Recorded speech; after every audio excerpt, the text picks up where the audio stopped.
Welcome to average value of a function. So the idea here is presumably over a certain interval, a function will have an average value. And the place where this is easiest to see is when working with velocity. So again, presumably over a certain interval,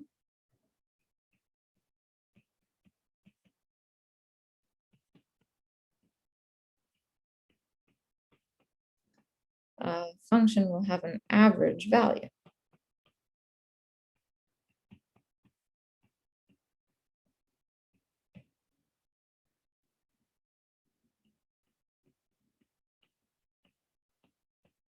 So let's first just consider the case of a velocity function.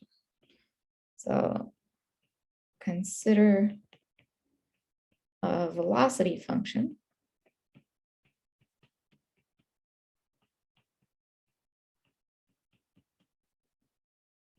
v of t over the time interval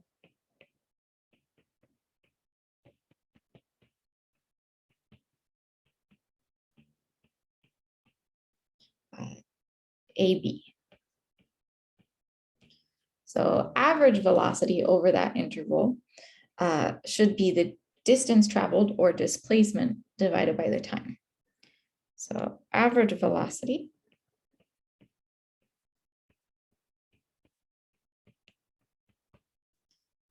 over the time interval AB should be equal to the distance traveled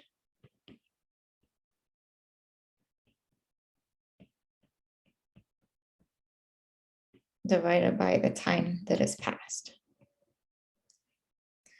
So we just saw that that distance traveled or displacement is just the definite integral from A to B of v of t dt.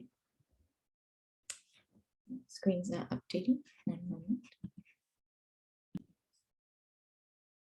So the distance traveled or displacement is that definite integral from A to B of v of t dt.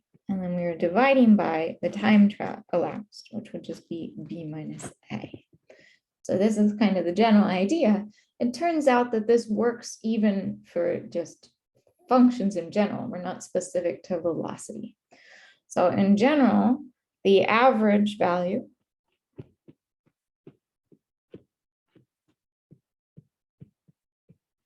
of f over the interval AB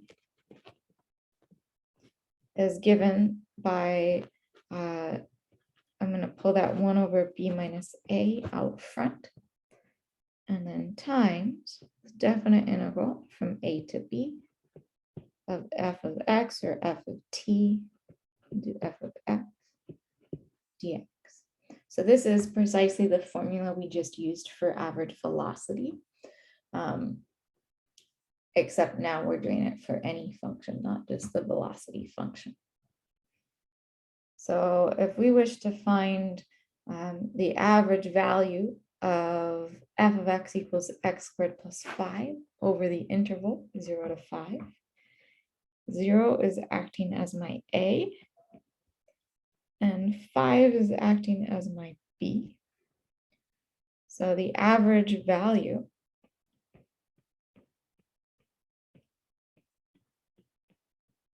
will be 1 over b minus a, so 1 over 5 minus 0, times the definite integral from 0 to 5 of x squared plus 5 dx, or 1/5 times, and then the definite integral, x squared plus 5 will go to 1/3 x cubed plus 5x, evaluating from 0 to 5. I'm going to give myself just a little more space. Here it's just a matter of plugging in. So we are looking at 1/5 times we have 1/3 of 5 cubed plus 5 times 5 minus 1/5 times 1/3 of 0 cubed plus 5 times 0. At this point, I have some extra parentheses.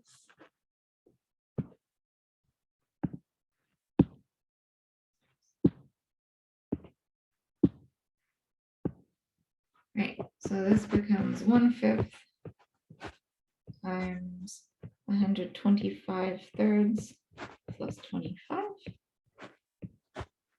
minus 0, or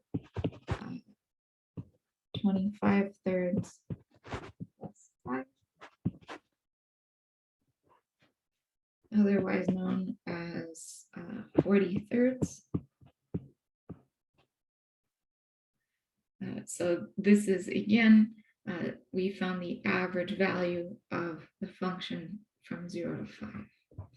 Now let's go ahead and find the average value of g of x equals 1 over x over the interval from 2 to 4. So again, my a is 2, b is 4. So we are looking at our average value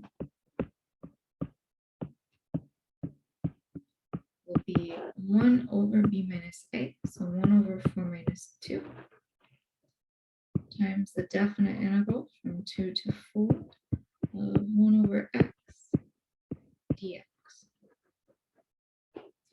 So we are looking at 1/2 times 1 over x, integral of that goes to natural log of absolute value of x,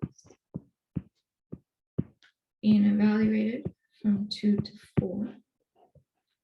So we are looking at 1/2 times, we'd have the natural log of 4 minus the natural log of 2,